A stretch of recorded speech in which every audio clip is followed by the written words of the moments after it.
Tenin'aina, fandarana famakiana tenin'Andriamanitra. Arahinao eto amin'ny Ekiradio isan'andro amin'ny 12 ora sasany atoandro. Parole de vie, lecture de la Bible, tous les jours sur Ekiradio à 12h30. Wort des Lebens, jeden Tag eine biblische Lektüre um 12:30 Uhr im Ekiradio. Iarahanao amin'ny rahavavy aina. Tenin'aina, teny mahavelona.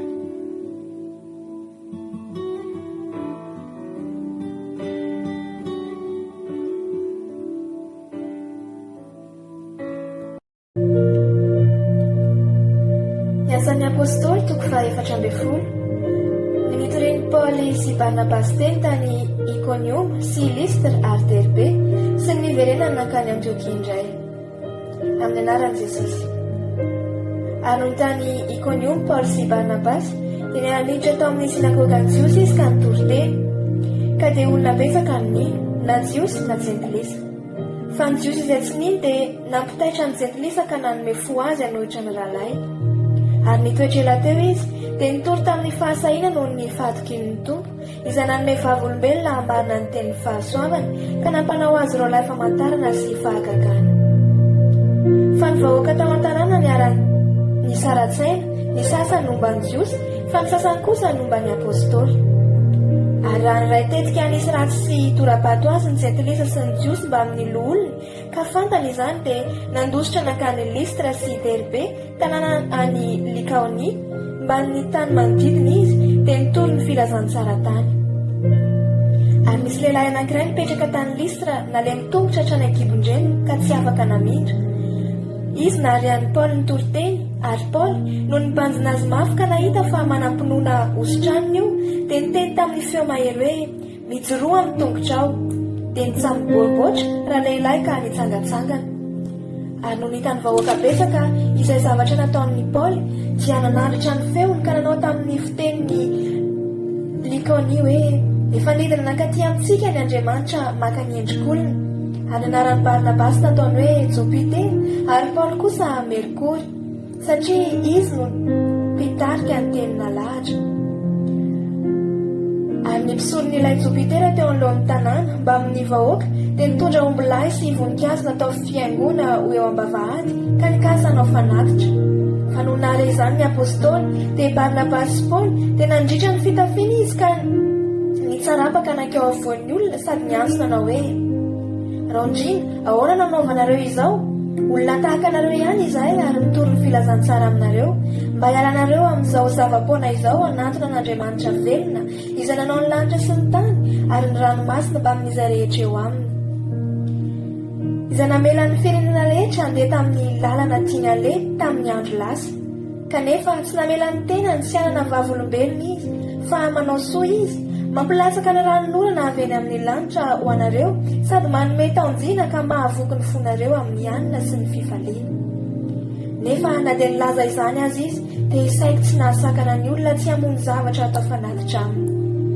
Ary nisy Jiosy tonga avy tany Antiokia sy Ikonioma izay nitaona ny vahoaka ka nitora-bato an'i Paoly dia nitarika azy ho eny ivelan'ny tanàna satria nataony fa efa maty izy.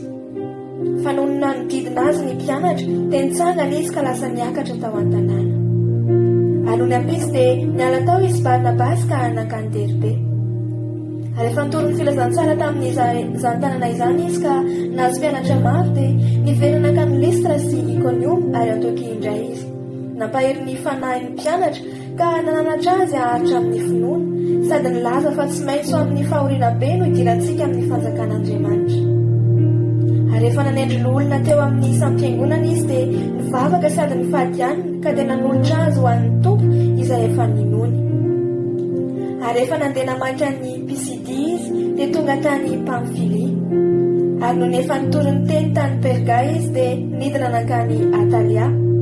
Dia niondrana ny sambo niala teo izy ankany Antiokia izay efa nanolorana azy ho amin'ny fahasoavan'Andriamanitra ho amin'ny asa izay novitainy. Ary efa tonga tao izy ka namory ny fiangonana dia nilaza izay rehetra nataon'Andriamanitra tamin'ny nombany azy sy namoahana ny varavaram-pinoana ho an'ny jentilisa dia nitoetra elaela ihany tamin'ny mpianatra izy. Halleluja.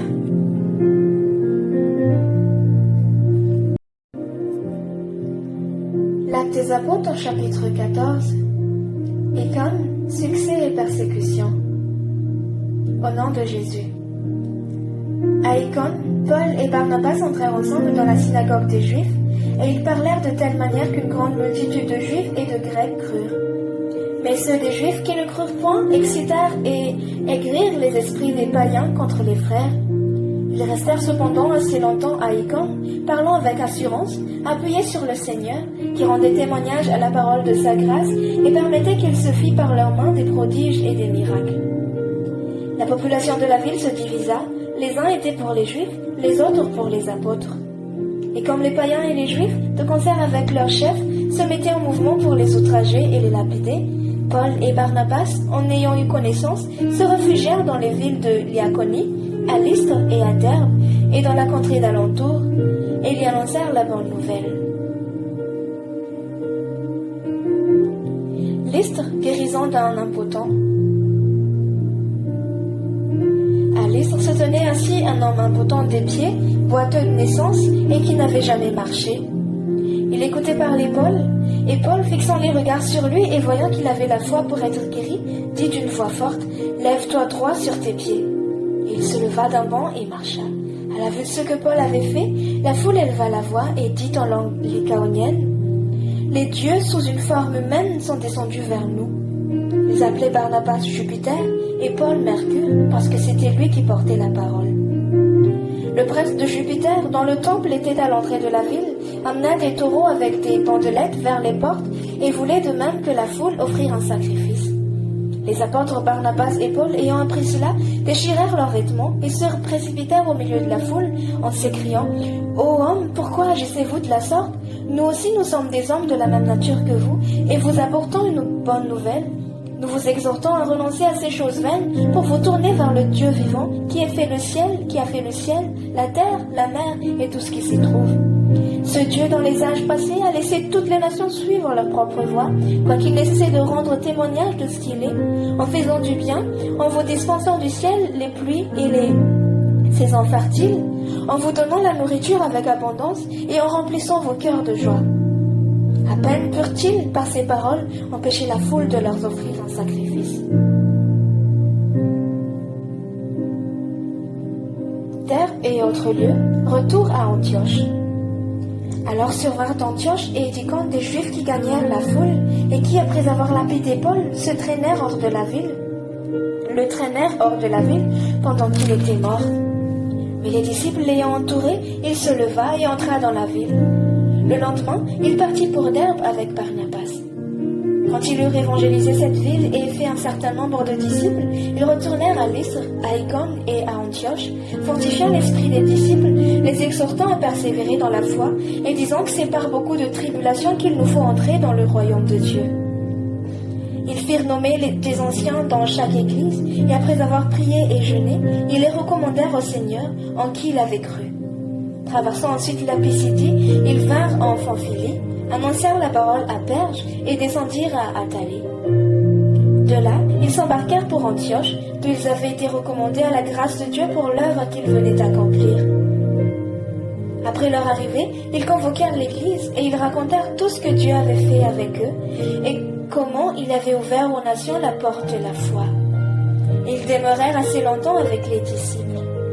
Alléluia.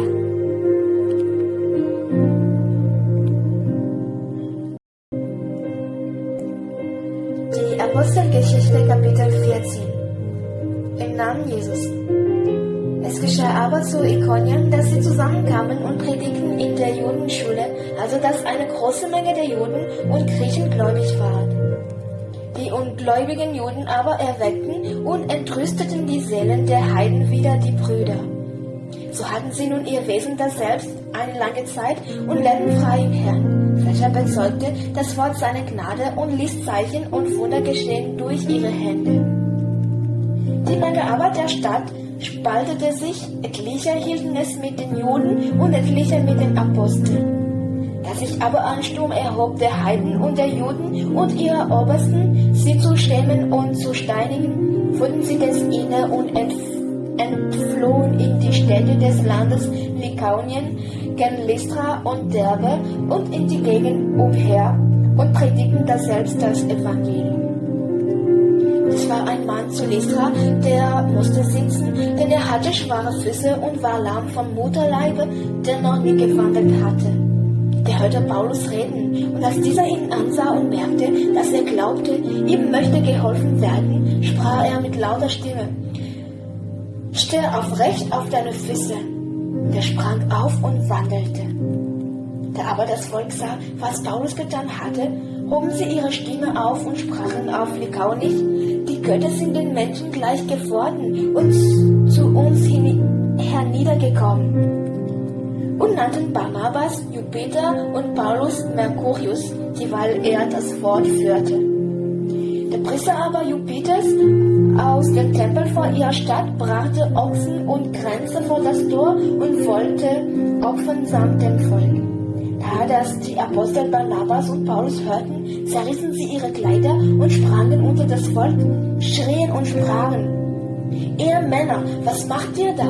Wir sind auch sterbliche Menschen gleich wie ihr und predigen euch das Evangelium, dass ihr euch bekehren sollt von diesem Falschen zu dem lebendigen Gott, welcher gemacht hat Himmel und Erde und das Meer und alles, was darin ist. Der in der vergangenen Zeiten hat lassen alle Heiden wandeln ihre eigenen Wege. Und doch hat er sich selbst nicht unbezeugt gelassen, hat uns viel Gutes getan und vom Himmel Regen und furchtbare Zeiten gegeben, unsere Herzen erfüllt mit Speise und Freude.« Und da sie das sagten, stillten sie kaum das Volk, dass sie ihnen nicht opferten. Es kamen aber dahin Juden von Antiochien und Ikonien und überredeten das Volk und steinigten Paulus und scheiften ihn zur Stadt hinaus, meinten, er wäre gestorben. Da ihn aber die Jünger umringten, stand er auf und ging in die Stadt. Und den anderen Tag ging er aus mit Barnabas gen Derbe, und sie predigten der Stadt das Evangelium und unterwiesen ihre viele und zogen wieder gen Lystra und Ikonien und Antiochien, stärkten die Seelen der Jünger und ermahnten sie, dass sie im Glauben blieben und dass wir durch viel Trübsale müssen in das Reich Gottes gehen. Und sie ordneten ihnen hin und her Älteste in den Gemeinden, beteten und fasteten und befahlen sie dem Herrn, an den sie gläubig geworden waren. Und zogen durch Pisidia und kamen nach Pamphylien und redeten das Wort zu Berge und zogen hinab gen Attalien. Und von da schifften sie gen Antiochien, woher sie verordnet waren durch die Gnade Gottes zu dem Werk, das sie hatten ausgerichtet. Da sie aber hinkamen, versammelten sie die Gemeinde und verkündigten, wie viel Gott mit ihnen getan hatte und wie er den Heiden hätte die Tür des Glaubens aufgetan. Sie hatten aber ihr Wesenalter eine nicht kleine Zeit bei den Jüngern.